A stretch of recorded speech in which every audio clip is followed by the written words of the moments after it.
ओम नमो नारायण भगवते वासुदेवाय। आप सभी को मोक्षदा एकादशी की बहुत बहुत शुभकामनाएं। मार्गशीर्ष यानी अघन माह के शुक्ल पक्ष की एकादशी का नाम है मोक्षदा एकादशी, अर्थात मोक्ष प्रदान करने वाली एकादशी। और इस दिन भगवान श्री कृष्ण ने अर्जुन को गीता का उपदेश भी दिया था, इसलिए आज के दिन गीता जयंती भी मनाई जाती है। तो आज की इस वीडियो में आप सुनेंगे मोक्षदा एकादशी की संपूर्ण कथा। तो प्रिय श्रोताओं, कथा को शुरू करने से पहले अपने हाथ जोड़कर आंखें बंद करके अपने जीवन की चिंताओं को भूलकर भगवान विष्णु जी का ध्यान करें और पूरी कथा सुनकर भगवान विष्णु जी का आशीर्वाद प्राप्त करें। धर्मराज युधिष्ठिर ने उत्पन्ना एकादशी की उत्पत्ति, महिमा और महात्म्य आदि सुनकर भगवान श्री कृष्ण से कहा कि हे परम पूजनीय भगवान कृष्ण, हे त्रिलोकीनाथ, आप सभी को मोक्ष और सुख देने वाले हैं, मैं आपको प्रणाम करता हूँ। हे प्रभु, आप सभी पर कृपा करते हैं, मेरी एक जिज्ञासा को कृपया पूर्वक शांत कीजिए। तब भगवान कृष्ण ने कहा, हे धर्मराज, जो कुछ भी कहना चाहते हो निर्भय होकर कहो, मैं अवश्य ही तुम्हारी जिज्ञासा को शांत करूंगा। तब धर्मराज कहने लगे, अब आप कृपया कर मार्गशीर्ष मास के शुक्ल पक्ष में जो एकादशी पड़ती है उसके विषय में भी बताने की कृपा करें। उसका नाम क्या है, उस दिन कौन से देवी देवता की पूजा की जाती है और उसकी पूजन विधि क्या है, इस व्रत को करने से मनुष्य को क्या फल मिलता है। हे प्रभु, मेरे इन सभी प्रश्नों का विस्तार पूर्वक उत्तर देकर कृपया आप मेरी इस जिज्ञासा को दूर कीजिए, आपकी बड़ी कृपा होगी। धर्मराज की बात सुनकर भगवान कृष्ण कहने लगे, हे धर्मराज, तुमने बहुत ही श्रेष्ठ प्रश्न किया है, इसलिए तुम्हारा यश संसार में फैलेगा। मार्गशीर्ष मास के शुक्ल पक्ष की एकादशी अनेक पापों को नष्ट करने वाली है। संसार में इसे मोक्षदा एकादशी के नाम से जाना जाता है। इस एकादशी के दिन श्री दामोदर भगवान का धूप दीप नैवेद्य आदि से श्रद्धा और भक्ति पूर्वक पूजन करना चाहिए। हे कुंती पुत्र, इस एकादशी व्रत के प्रभाव से नरक में गए हुए माता पिता पितृ आदि को स्वर्ग की प्राप्ति होती है। हे धर्मराज, अब मैं तुमसे एकादशी व्रत की कथा कहता हूँ, ध्यान पूर्वक सुनो। विखनस नाम का एक राजा प्राचीन नगर में राज्य करता था। उसके राज्य में चारों वेदों के ज्ञाता और ब्राह्मण रहा करते थे। राजा अपनी प्रजा का पालन पुत्र व्रत किया करता था। प्रजा भी अपने राजा को बहुत प्रेम करती थी। एक रात को स्वप्न में राजा ने अपने पिता को नरक की यातनाएं भोगते देखा। इस प्रकार का स्वप्न देखकर राजा बड़ा ही व्याकुल हुआ। वह सुबह होने का बेचैनी से इंतजार करने लगा और सुबह होते ही उसने राजपुरोहितों को बुलाकर अपने रात्रि के स्वप्न की बात बताई।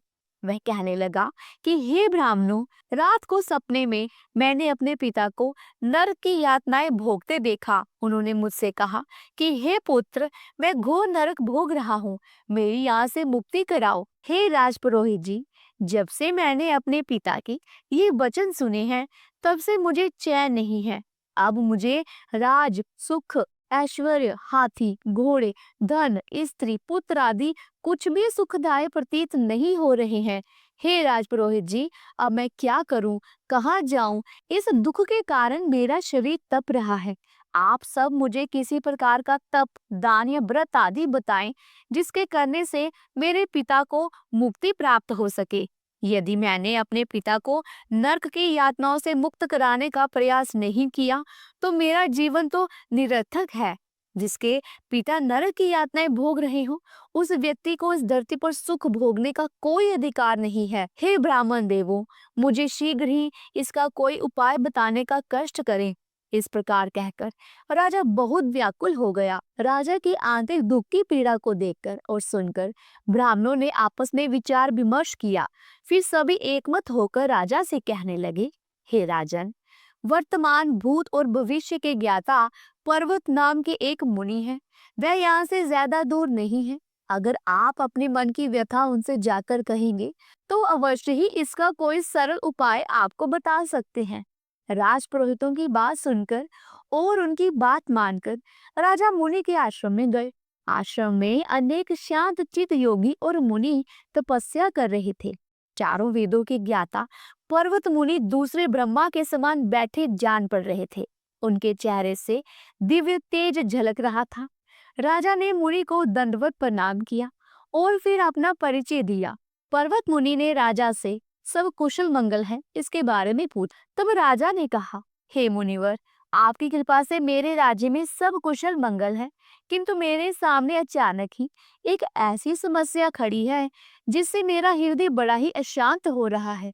और तब राजा ने बड़े ही दुखी मन से रात को देखे गए सपने की पूरी बात पर्वत मुनि को बता दी और फिर दुखी स्वर में कहने लगे, हे महर्षि, अब आप कृपया कर मेरा मार्गदर्शन कीजिए कि ऐसे में मुझे क्या उपाय करना चाहिए, कैसे मैं अपने पिता को नर्क की यातना से मुक्ति दिला सकता हूँ।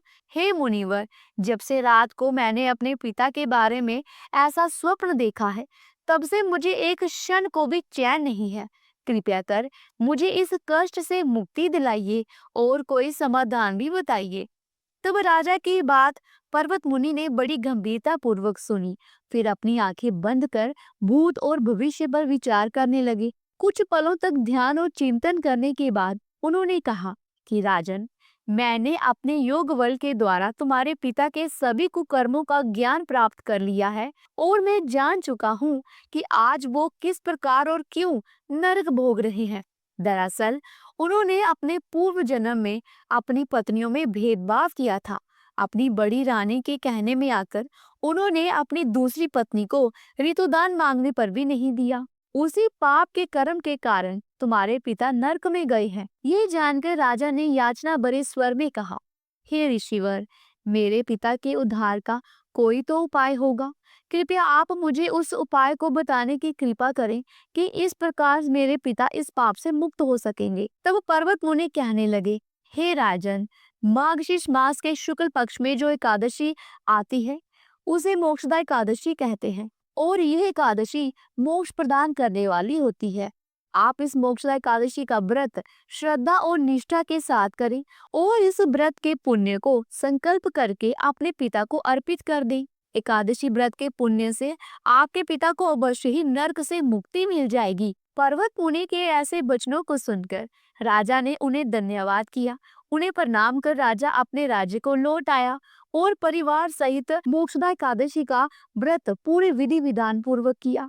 इस व्रत के पुण्य को राजा ने अपने पिता को अर्पित कर दिया और फिर इस व्रत के प्रभाव से राजा के पिता को सहज ही मुक्ति मिल गई। स्वर्ग को प्रस्थान करते हुए राजा के पिता ने कहा, हे पुत्र, तेरा कल्याण हो। इतना कहकर राजा के पिता ने स्वर्ग को प्रस्थान किया।